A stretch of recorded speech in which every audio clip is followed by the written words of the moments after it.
So stay tuned for part 2, which will be out probably next year when this show is definitely still relevant.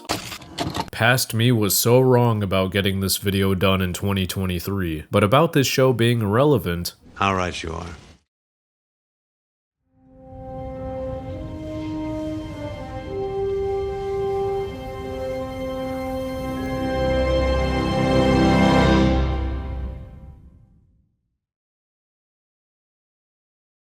Last time I covered the good men of this show, from Kenobi himself to this dumb piece of shit. Move, let's go! So naturally, it's time to cover the badmen. They must be flawlessly written characters in order for this show to deserve the 9.5 out of 10 that the arbiter of writing quality declares it does.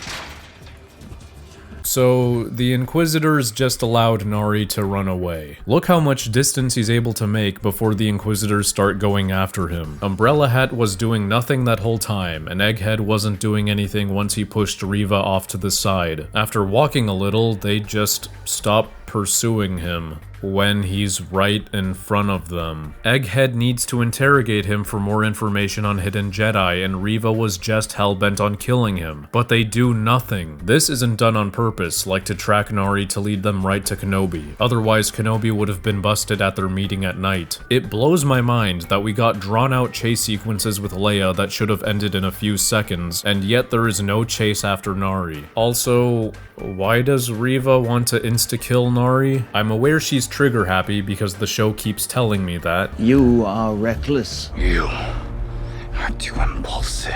But is she really so desperate to capture Kenobi that she will ignore basic fucking strategy? How the hell does this even correlate? I want to get this one guy so bad for personal reasons that only have to do with him, that I want to kill this other irrelevant guy so bad. I know Reva says, "Sick of wasting time. This place is beneath us." But they have nothing on Kenobi. Nari could be her only lead. To put it simply, Egghead and Umbrella Hat want to kill all Jedi, so they are going around interrogating potential leads to facilitate that goal. Reva wants to capture one specific Jedi, so she is going around killing potential leads, which hinders her goal. It's like she's simultaneously desperate and careless about finding Kenobi, and this nonsense is done to brew conflict between her and her teammates. Then this dumb dialogue happens. Why chase after scraps? Scraps are all we have left. Then we should be hunting bigger prey. This dialogue makes it seem like she's unaware that they aren't in charge of finding Kenobi, but she does know that. What she should have said is Kenobi is still out there. Reva sends Flea and his band to capture Leia to draw out Kenobi, and this is so insane on so many levels. Reva somehow knows about the existence of Leia, who has been sheltered her whole life to avoid being on the Sith's radar. We must take them somewhere where the Sith will not sense their presence. Flea and co. knew that Leia was going to run off on her own and exactly what path she'll take in the woods, and I suppose Reva told him because he likely didn't even know who Leia was until Reva hired him. So how does Reva know any of this? Has it even been a full day since Reva got mad that her coworkers wouldn't let her go after Kenobi? I mean, the only way this kind of knowledge could be obtained is if she previously sent a spy to study Leia's daily routine for some time.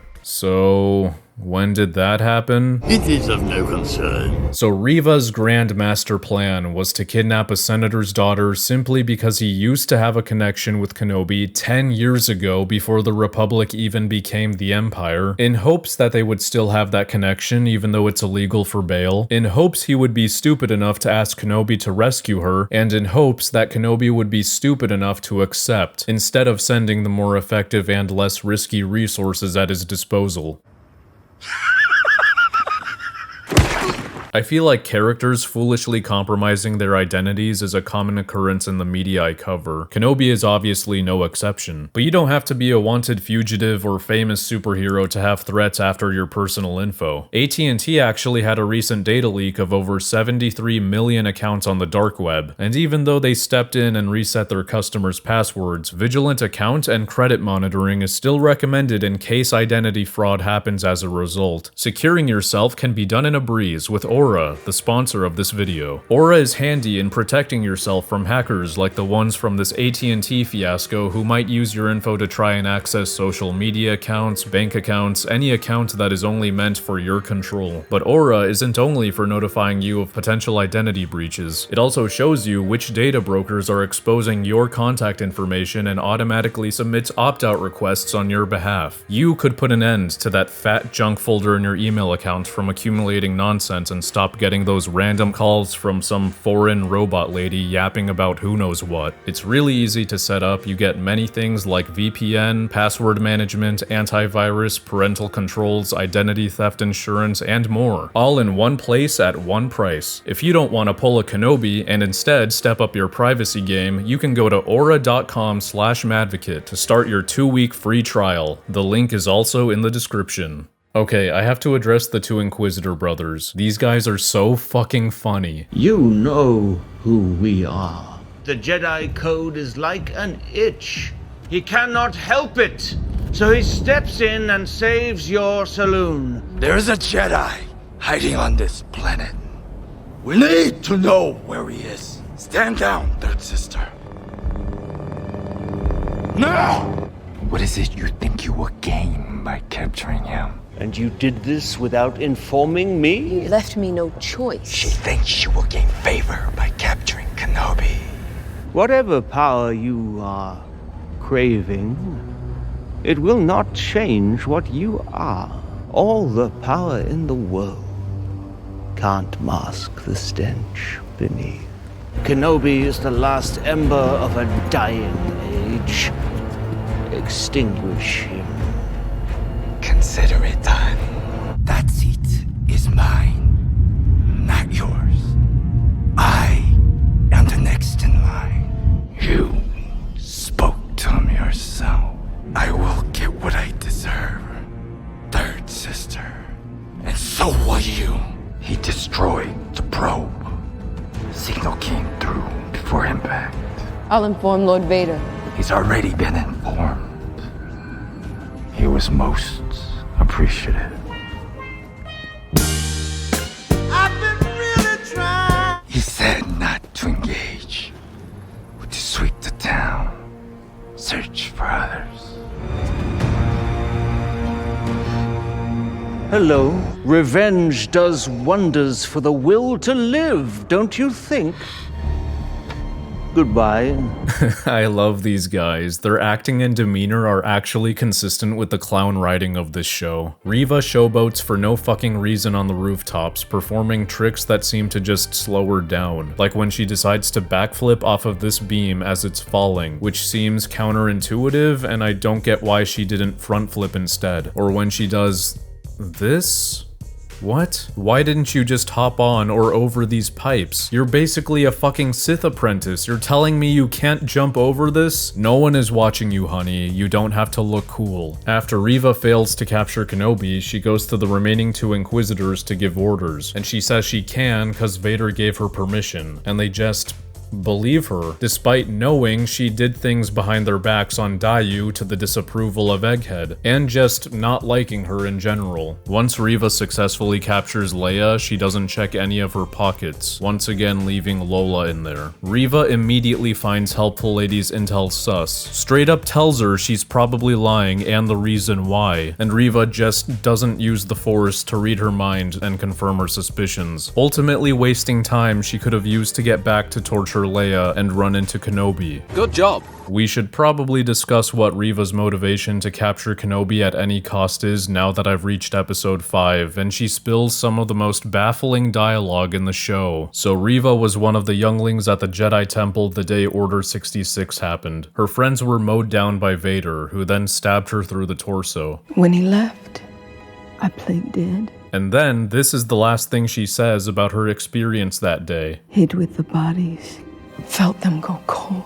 As if any of this explains how she managed to survive and escape the Jedi Temple. But let's just invent a long-winded venture in our minds to Steelman the show, where Reva played dead, wasn't noticed as living, and managed to crawl out of the pile of bodies collected by the clones before they were cremated or buried or cast in resin. She would have been doing this with a gaping hole in the middle of her for a few hours. I guess Qui-Gon didn't train as hard as young Reva to survive the same injury. There's that apparent lore detail that Sith can survive devastating injuries because they thrive on pain, and revenge does wonders for the will to live. But Reva wasn't a fucking Sith, nor do I believe a child who was raised under the more peaceful teachings of the Jedi in the few years they've lived would have been able to muster up the hatred and desire for revenge needed to survive this. Maybe a fellow Jedi survivor found her and used the Force to fill her back up with meat, cause that's a thing thanks to the rise of Skywalker, yet Kenobi didn't know about. Maybe a good Samaritan found her, took her to the hospital, and she got mechanical innards just in the nick of time. Not sure if that's a thing though, because getting mechanical organs would not be the same as getting mechanical limbs. The third sister's armor has been tailored to her liking, with lightweight sheathing and flexible leggings that serve to both protect her and complement her combat style. Concealed behind her leather placard are cybernetic replacements she received sometime after being impaled during the purge. Fuck!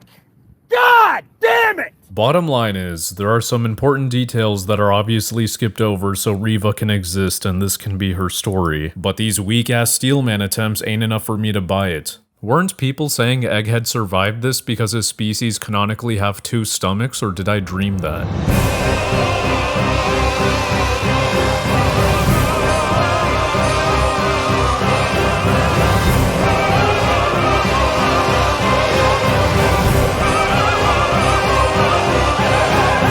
Holy fuck, no. That's actually real. Anyway, once Kenobi learns what happened to Reva, he realizes she's low-key a massive Vader hater. He offers to help her hunt him because they want the same thing, but then she says this. Do we, Obi-Wan? Do you really want Anakin dead? Okay, so this is a fair question. It's the implication of what comes after that is just... wow. Where were you while he was killing my friends? He was your Padawan. Why didn't you stop him? Why didn't you save us? Maybe Reva was dropped on the head as a baby, because only that could explain why she's implying that Kenobi just willingly peaced out and let Anakin kill kids simply because he didn't want him dead. As if the entire fucking universe revolved around Reva and there isn't a single thing that could have been happening at the same time. Like, I don't know, warlords invading and conquering other planets? Why the fuck does she think Kenobi is responsible for keeping an eye on Anakin 24/7 and monitoring every action he commits? Like Anakin is some fucking rabid dog on a leash. She literally says she thought Anakin came to the temple to help the younglings, so she knew he was a good guy before that. But nah, Kenobi wasn't there, so that means he was being irresponsible and rubbing one out in his apartment. Not a single other explanation. By the way, why doesn't Reva have this same level of hatred towards Yoda, the more experienced and recognized Jedi Master who also didn't stop Anakin and got away? Did she somehow learn he was busy on Kashyyyk when Order 66 started and forgave him for it, but didn't learn that Kenobi was on Utapau stopping Grievous? It is of no concern. So there we go. That's why Reva is big angry at Kenobi. She blames him for the murderer's actions, but she also hates the murderer for his actions, even though she made it clear that the murderer's actions were someone else's responsibility. Is she pulling a 2003 Kingpin? Nobody's innocent. Nobody. So her plan was to become an Inquisitor at some point to get close to Vader and kill him. Yet she hasn't attempted this for what seems to be years, but she's also obsessed with getting the title of Grand Inquisitor? Does the Grand Inquisitor get to spend more alone time with Vader and that's why she wants it so bad? To finally get the very first chance to kill him that she still hasn't had since she joined him? All that work to kill one individual at the cost of doing his bidding and becoming just like him by murdering innocents for several years? Holy fuck, what a character. Anyway, once a weaponless Kenobi surrenders himself, Reva has 3 stormtroopers handcuff him and take him into the Jedi hideout hallway and shut the door to babysit him until Vader arrives, instead of fucking keeping him here with her and this whole squad?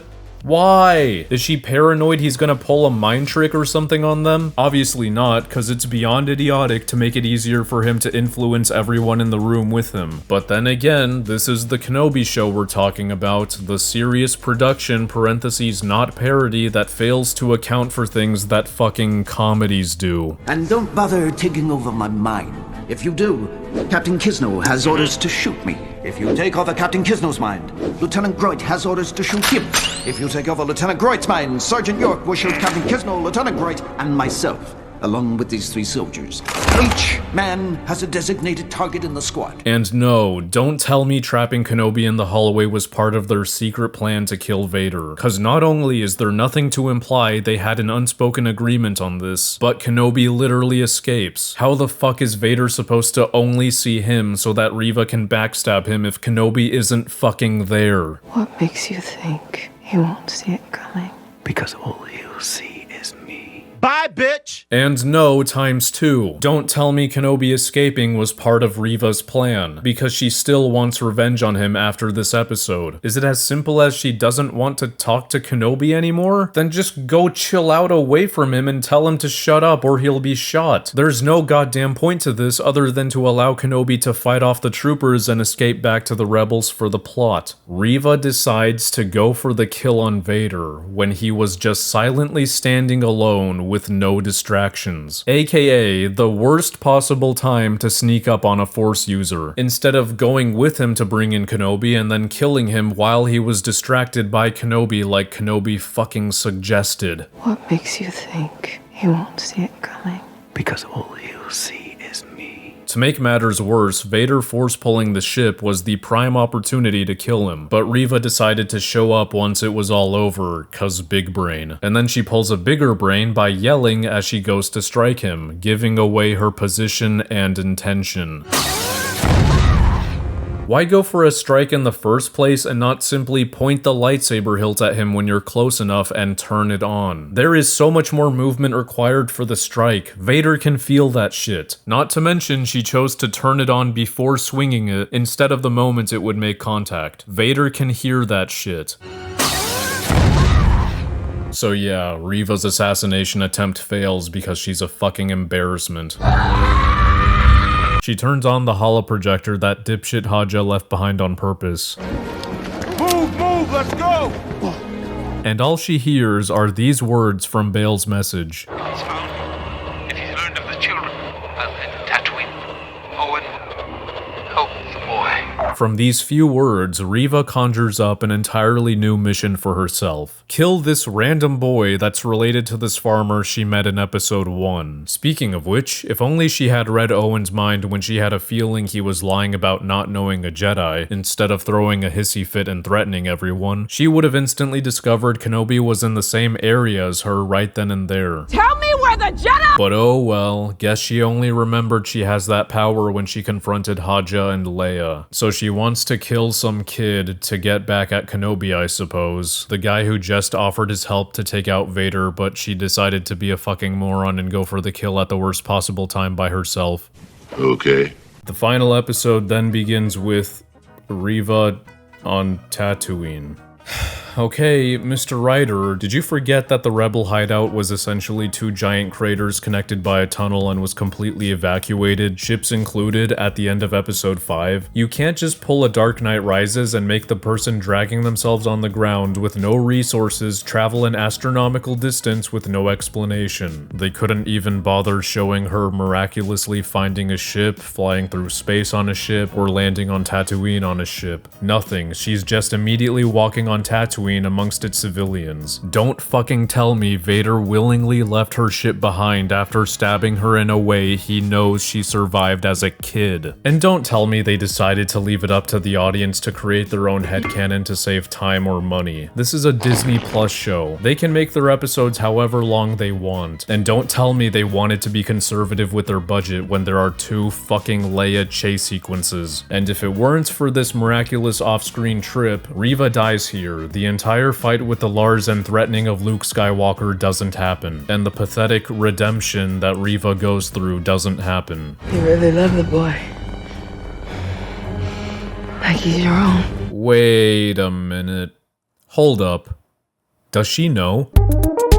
So, there really wasn't anything to imply that this boy Bail mentions in his message isn't Owen's son. Just that he's important to Kenobi, and his existence needs to be kept from Vader. Probably. Bail never actually addresses Vader by name when he says, He's found you. If he's learned of the children, that's why I thought killing Luke was to get back at Kenobi. But that line by Reva suggesting that the boy isn't actually Owen's son is making me question if Reva actually just figured out that Vader has children from basically nothing, and killing his son would be her way of getting back at him. A couple problems with her immediately jumping to this conclusion. One, it could be that this is indeed Owen's son. He simply turned out to be Force sensitive and Kenobi plans to train him, therefore he should be kept a secret, because we all know what Vader does to Jedi children. 2. Bail says if he's learned of the children. If, meaning there's the possibility that Vader still doesn't know about his son. So killing Luke in that highly likely scenario would be pretty fucking pointless if her goal is to get revenge. Friendly reminder that while the public was aware that Padme was pregnant, they didn't know who the father was, and the funeral was made to look like the baby died with her. So it's fucking insane that Reva came to this conclusion if this is what the show is implying, and she hit the nail on the head. I think it's funny that only with some kid does Reva feel guilty about the realization that she's become the very thing that caused her suffering, and not the other innocent people she's most definitely killed during her years as an Inquisitor. Remember, she was 100% going to divide Nari into two if it weren't for Egghead stopping her. The scene where Reva returns Luke and he's unconscious for a little bit has zero tension despite that being the intention. Not only because anyone who watches this has very likely seen the OT, but because Luke has zero lightsaber injuries on him. No holes, no body parts detached. You could argue Reva could have force choked him to death, but why the fuck would they spend all this time on Reva about to lightsaber strike him only for her to force choke him? So Reva's an absolute idiot nutcase who doesn't earn her redemption at all. Who's next? Darth Vader also fucking sucks in this show. I already talked about how he has the most generic mustache-twirling villain dialogue at the end of episode 3, instead of, you know, anything interesting or meaningful when talking to someone as personal to him as Kenobi, but his attacks are also watered down. First, he force restrains Kenobi for what feels like an eternity, doesn't even choke him, so Kenobi isn't even suffering all that much, despite that being Vader's sole intention at this moment. Now you will suffer, Obi-Wan. Then he forces Kenobi into the fire for 27 seconds until he decides to extinguish it and it only ends up burning his arm? Why? Why not keep him there until his hair and clothes have been barbecued off? That would have been pretty fucking agonizing. And why make the stormtroopers pick him up? You were literally able to hold him with the Force a minute ago. Why is Vader so goddamn lazy? Extinguishing the fire pushes back Kenobi away from the flammable stones and gives Helpful Lady the chance to reignite the fire, which is pretty useless since she just saw Vader put it out instantly with the Force.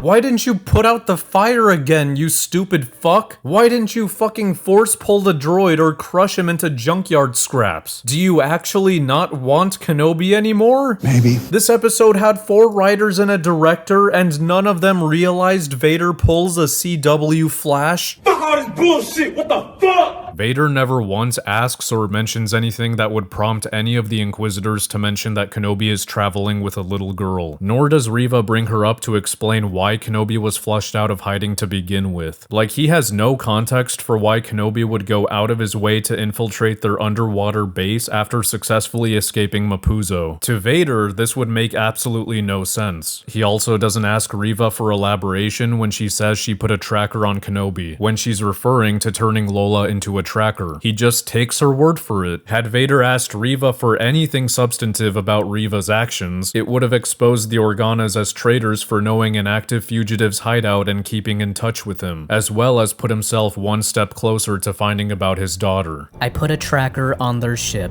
You're certain the tracker is with him? Yes, my lord. How did you manage to plant it on the ship if none of us saw the ambush coming and you couldn't even catch up to him? Oh, I didn't literally put it on the ship. I put it in Leia's droid that she keeps close to her beforehand. Leia? Who's Leia? Senator Organa's daughter. And why is she with Kenobi? Her father contacted Kenobi to rescue her when she was kidnapped. Bail Organa contacted Kenobi? And scene. Thank you. Thanks for coming out. No, thank you. I know, I'm a fucking acting prodigy. In episode 5, after Reva supposedly has Kenobi captured, Vader force pulls a rebel ship taking off, and then rips off an entire side, which is pretty damn efficient, pretty damn overpowered, but it's a good job. Only for the moment to be ruined by him not force pulling the actual ship with the rebels that takes off after he realizes the other one was empty, and after he was done force pulling it. He just lets it go. It's a fucking repeat of him not putting out the fire after just doing so.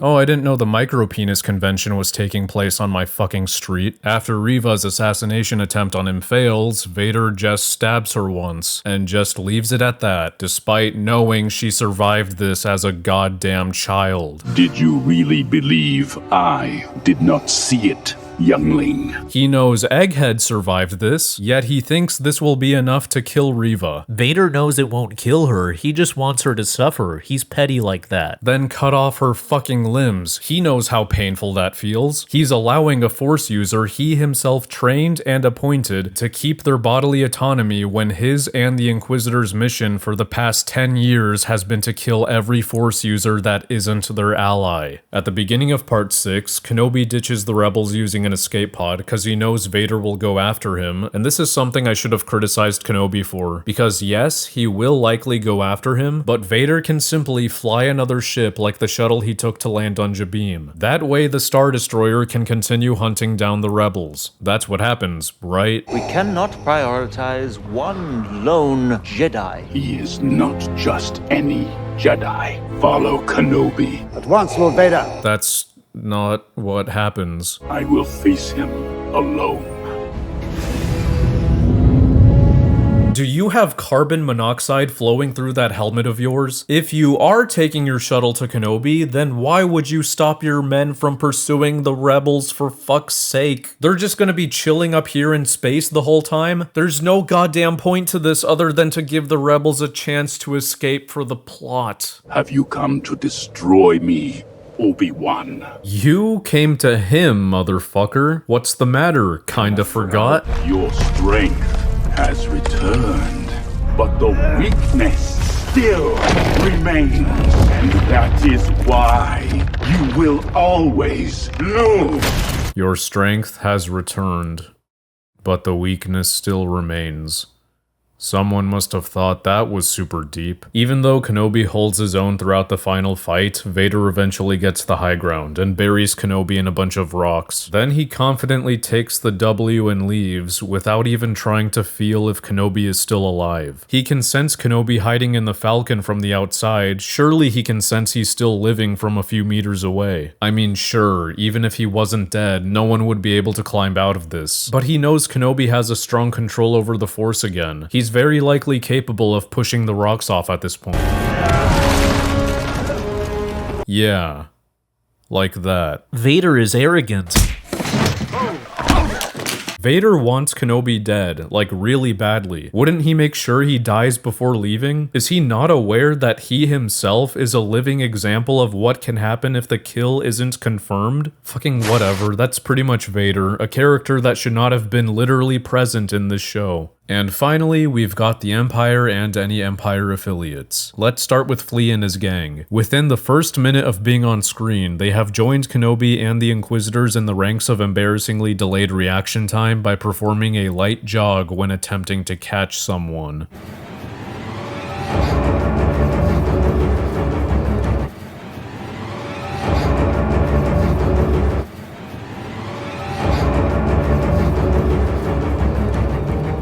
The green one doesn't even know how to run. The orange one lets a low branch stop him instead of hopping over it.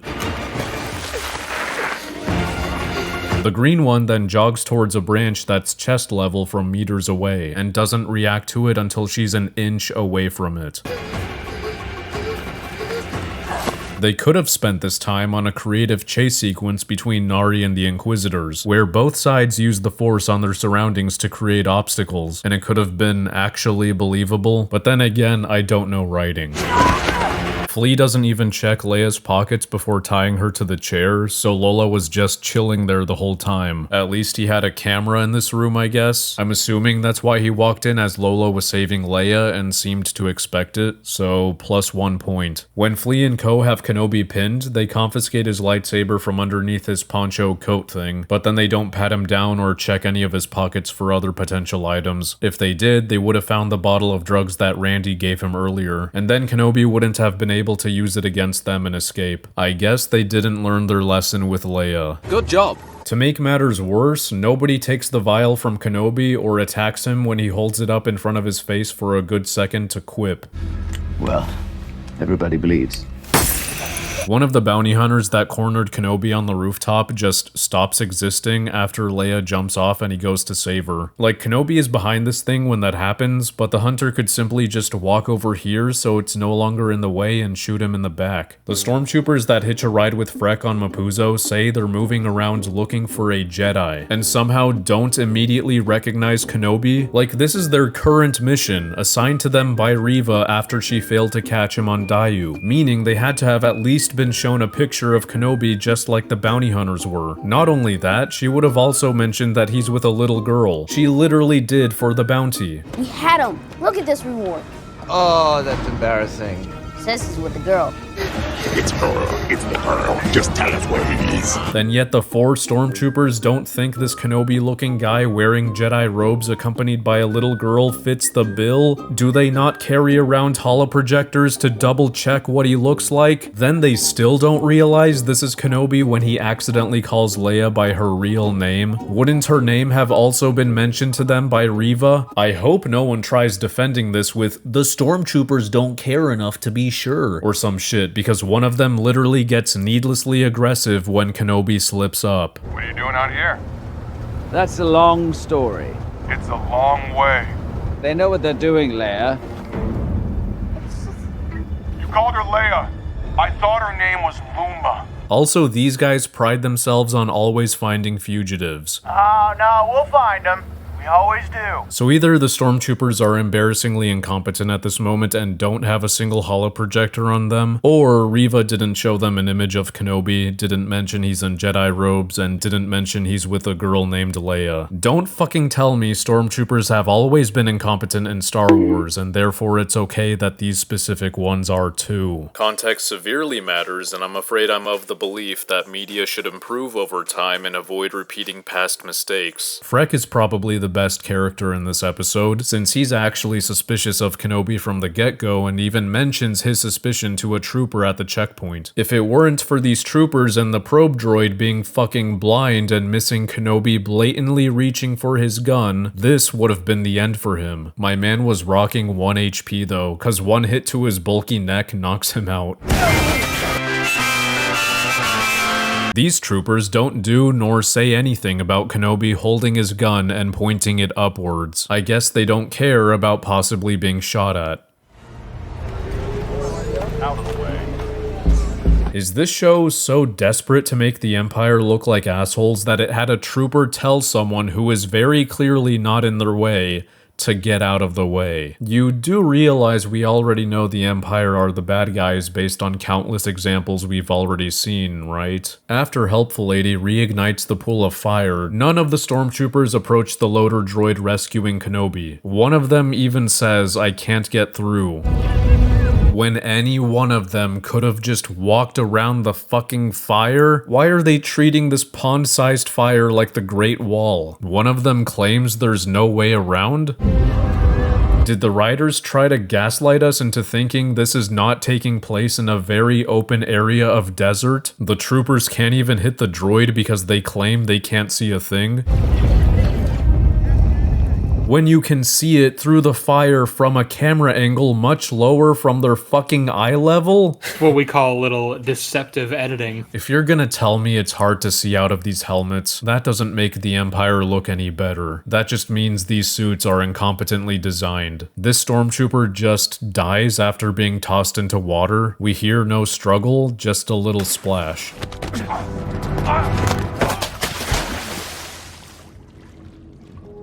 In the torture dungeon, this trooper is absolutely clueless about where Kenobi is even after a blatant blue beam was ignited a few meters away from him and slamming into his comrade.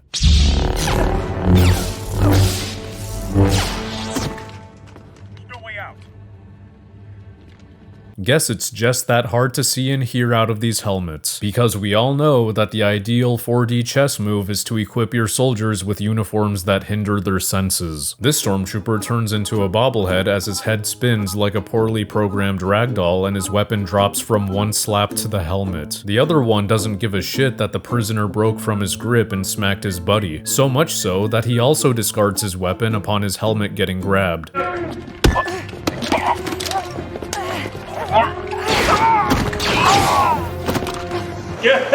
Good, got it, great, good. These two stop shooting at Kenobi once he turns around to fend off the lasers from the Seeker droid, which is very polite and noble of them to keep this fight fair. Whatever architect the Empire hired to design their turbo-epic and totally necessary underwater base made it so that one laser bolt is enough to break the windows. Fuck it, maybe Galen Erso also designed this base. As Kenobi is stationary and forcing the cracking glass in place, two troopers shoot at him and miss, and then none of these chuckle fucks continue shooting. They literally have a solid 3 seconds to gun him down, and they just don't.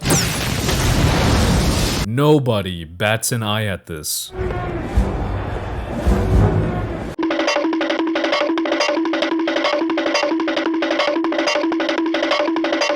Three troopers are bested by Kenobi, who was handcuffed when taken into the hallway, but then mysteriously isn't as he's beating them up. So either these guys are so fucking stupid that they thought uncuffing their prisoner was a good idea, or the director and writers forgot he was handcuffed, or they made the cuffs disappear on purpose because they didn't know how to get Kenobi out of this pickle. Yeah, that's definitely a case of me just not knowing what to do with the script. And that's pretty much the Empire in this show. They suck, to put it in a nutshell. If their competence even reached the bare minimum consistently, the plot would have been very different and Kenobi would have been killed at several moments. So what do we think? Is this a 9.5 out of 10 show as rated by the guy who claims having smug and sarcastic characters makes a piece of media objectively bad? Guess you'll have to fight amongst yourselves in the comments, cause that's all I've got in me for now. I do not feel like consuming any more of this IP under Disney. Obi-Wan Kenobi was the last thing I was truly interested in since Rogue One, and, well, here we are. I still need to watch Andor though. Maybe that new Lego movie that has fucking Darth Jar Jar for a potential video so people can continue to take issue with me taking a film about sentient plastic intended for babies seriously. Thank you to the Mad Lads on Patreon for the support and for being there for me when my father willingly chose not to. And shout out to Carlos Caraballo, David Dunn, Dominic the Donkey, Frosted Fakes, Ghost Based, Icteal, Jeff Ted F, and Will Dees, the masculine urge to follow that up with nuts, for being the wealthiest men alive. See you next time. Madvocate out.